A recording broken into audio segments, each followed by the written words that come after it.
بسم اللہ الرحمن الرحیم۔ السلام علیکم اسٹوڈنٹس، کیسے ہیں آپ سب؟ امید ہے خیریت سے ہوں گے۔ جی آج ہمارا لاسٹ چیپٹر ہے تحفظ نسواں، اور اس چیپٹر پر ہمارے 3 انشاءاللہ ہمارے لیکچرز ہوں گے۔ آج اس چیپٹر کا ہمارا فرسٹ جو ہے وہ لیکچر ہے، اور تحفظ نسواں ہمارا چیپٹر کا نیم ہے، اور تدریسی مقاصد میں ہم جس پوائنٹ پر ہیں وہ ہے صنف کی تعریف بیان کر سکیں گے یہ کرنے کے بعد۔ اور آج ہم نے کرنا ہے صنفی حساسیت اور اس کی آگاہی، ٹھیک ہے۔ اور سیکنڈ ہم نے پوائنٹ کرنا ہے صنف کی بنیاد پر سرگرمیاں، ٹھیک ہے جی۔ 1 2 3 یہ 3 پوائنٹ آج ہمارے کور ہو جائیں گے، ٹھیک ہے۔ صنفی حساسیت اور اس کی آگاہی، ٹھیک ہے۔ صنف سے مراد عورت اور مرد کے وہ کردار ہیں جن کا تعین معاشرہ کرتا ہے، جن کی بنیاد پر لوگوں کے تصورات بنتے ہیں کہ مرد اور عورت کیا کچھ کر سکتے ہیں اور کیا نہیں، اور کن وسائل تک رسائی حاصل کر سکتے ہیں، ٹھیک ہے۔ یہ ہے ڈیفینیشن آف جینڈر، صنف کی تعریف ہے یہ، ٹھیک ہے۔ صنف سے مراد عورت اور مرد کے کردار ہیں، ٹھیک ہے، جو ہمارا معاشرہ طے کرتا ہے کہ یہ دونوں کردار جو ہیں یہ معاشرے میں کیا ذمہ داریاں نبھائیں گے، ایک جیسی ذمہ داریاں نبھائیں گے یا دونوں کی ذمہ داریاں مختلف ہیں، ٹھیک ہے۔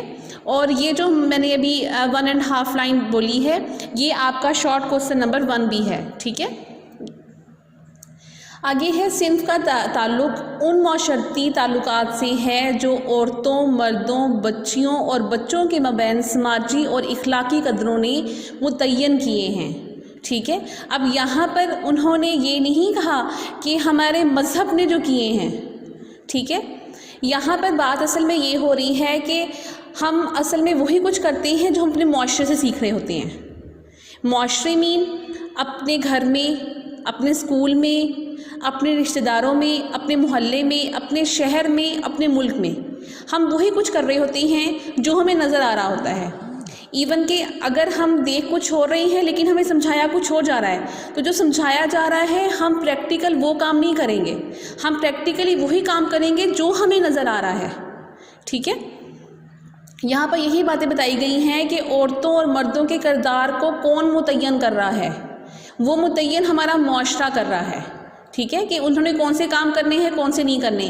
جیسے نارملی ہم کہتے ہیں کہ مردوں نے باہر کمانا ہے، وہ گھر کا روزگار چلائیں گے، عورتوں نے گھروں کے کام کرنے ہیں، یہ ہمارے معاشرے نے طے کیا ہے، ہمارے مذہب نے طے نہیں کی یہ بات، ٹھیک ہے۔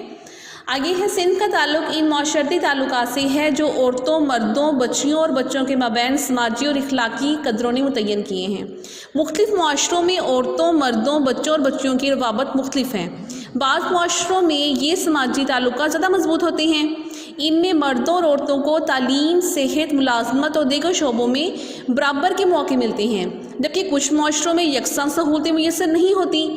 اس کے برعکس جنسی متعین کردہ حیاتیات تفریق کی طرف اشارہ کرتی ہے، یعنی کہ جنس سے یہ اندازہ لگایا جاتا ہے کہ جنس میں اگر بوائز ہیں تو ان کو زیادہ تعلیم دلوائی جائے گی، اگر لڑکیاں ہیں، گرلز ہیں، تو ان کی تعلیم کم ہوگی۔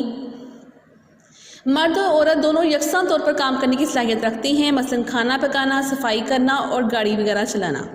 صنفی کردار کسی معاشرے، کمیونٹی یا دوسرے معاشرتی گروہوں میں سیکھے ہوئے رویے ہیں جو ہم نے خاص معاشرے میں، کمیونٹی میں یا ایک گروہ میں سیکھے ہوئے ہوتے ہیں، جو مرد اور عورت کی سرگرمیاں، اہداف اور ذمہ داریاں تقسیم کرتے ہیں۔ انسانی کردار جہاں عمر، نسل، اخلاقیات اور مذہب سے متاثر ہوتی ہے، وہیں جغرافیائی، معاشی اور سیاسی ماحول سے بھی متاثر ہوتی ہے، ٹھیک ہے، کیونکہ ہمیں نظر یہاں سے آ رہا ہوتا ہے، ہمیں نظر آتا ہے اپنے جغرافیائی، معاشی اور سیاسی ماحول میں، ٹھیک ہے۔ آگے ہے صنفی کردار سازی، یعنی کہ کریکٹر ڈیولپمنٹ آف جینڈر، ٹھیک ہے۔ صنفی کردار سازی سے مراد وہ معاشرتی عمل ہے جس کے ذریعے مرد اور عورت کو مخصوص معاشرتی کردار نبھانے کا طریقہ سکھایا جاتا ہے، ٹھیک ہے۔ جیسے گھروں میں اگر ہم کہیں باہر بھی نکلتے ہیں تو اگر لڑکا ہے تو وہ بیٹ بال لے کر دیں گے، لڑکی ہے تو اسے گڑیا لے کے دیں گے، اگر لڑکا ہم سے گڑیا مانگتا ہے تو ہم اسے فٹافٹ کہہ دیتے ہیں یہ تو لڑکیاں کھیلتی ہیں اسے، ٹھیک ہے۔ یہ ہم نے خود متعین کی ہیں یہ چیزیں،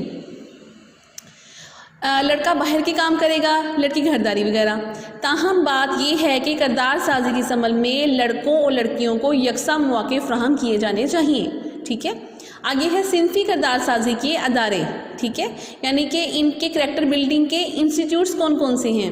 وہ ہیں والدین، گھر، محلہ، معاشرہ، اسکول، تعلیمی ادارے، ذرائع ابلاغ یعنی کہ میڈیا، کام کی جگہ، ریاستی، حکومتی، سیاسی اور مذہبی ادارے۔ یہ سارے جو ہیں وہ انسان کی کریکٹر بلڈنگ کے انسٹیٹیوٹس ہیں، ٹھیک ہے۔ آگے ہے صنف کی بنیاد پر سرگرمیاں، ٹھیک ہے۔ اب ہم ایکٹیویٹیز کو دیکھیں گے کہ ہم نے جینڈر بیس کون سی ایکٹیویٹیز کی ہوئی ہیں۔ معاشی سرگرمیاں، سب سے پہلے اکنامک ایکٹیویٹیز آ گئیں۔ معاشی سرگرمیاں اشیاء کی پیداوار اور ان کی خرید و فروخت کی خدمات پر مشتمل ہوتی ہیں جن سے آمدن حاصل ہوتی ہے، یعنی کہ ہماری روزگار جو ہے، ٹھیک ہے، جہاں سے ہم روزگار حاصل کرتے ہیں۔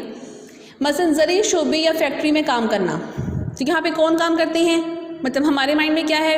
صرف میل کام کرتے ہیں۔ ان سرگرمیوں سے حاصل شدہ رقم سے روزمرہ کے اخراجات پورے کیے جاتے ہیں۔ صنف کی سماجی ساخت نے یہ سرگرمیاں مردوں پر عائد کی ہیں، مگر حقیقت یہ ہے کہ ان پیداواری کام میں عورتیں بھی شریک ہوتی ہیں۔ جیسے زراعت کے شعبے میں عورتوں کا کلیدی کردار یعنی کہ اہم کردار ہے۔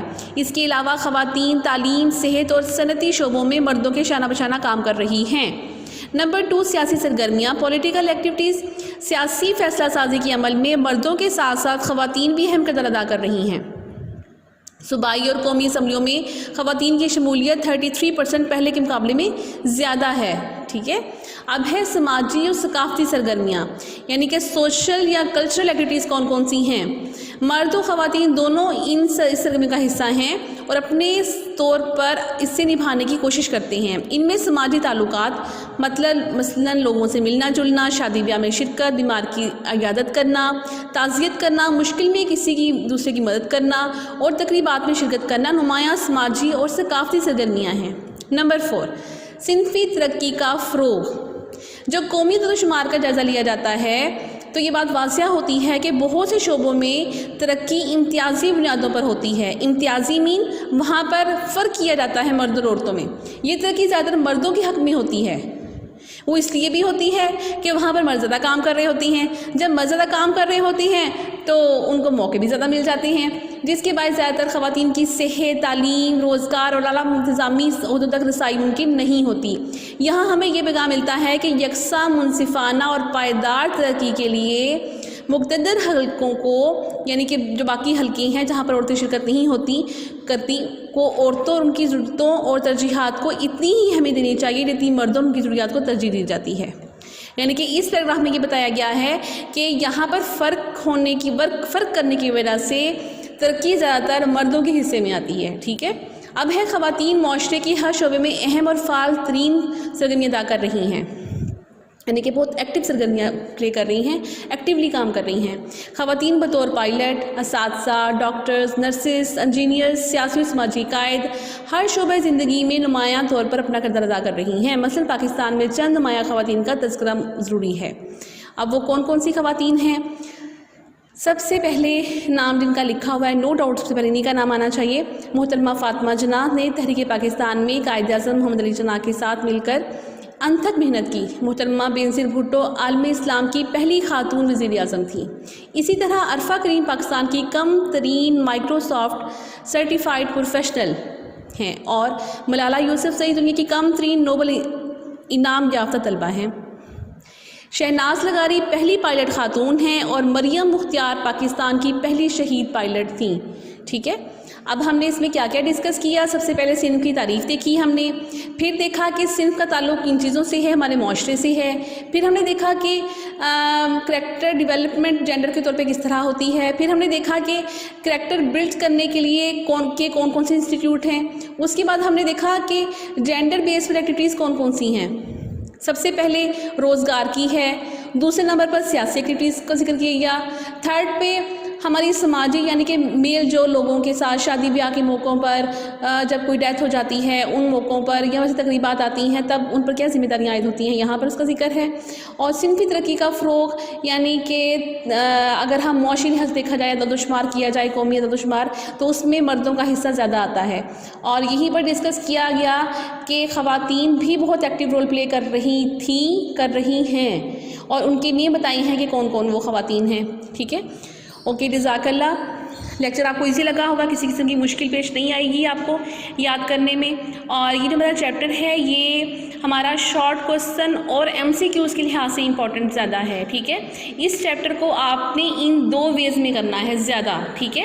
انفارمیٹیو تو آپ کے لیے ہے ہی ہے یہ, لیکن آپ نے ان کو 2 وے میں کرنا ہے. ایک تو اس کی اہم چیزیں آپ کو یاد ہونی چاہیے, کوئی خاص طور پر جیسے نام آ گئے ہیں یہ پتہ ہونا چاہیے, کس نے کیا کام کیا یہ پتہ ہونا چاہیے, ڈیٹس آ گئی ہیں تو اس والے حصے کو بالکل نہیں چھوڑنا, کیونکہ یہاں سے MCQ تو شارٹ کوسچن بننا ہے, ٹھیک ہے. اس وجہ سے وہ چیزیں ہمیں زیادہ اچھی طریقے سے یاد ہونی چاہیے.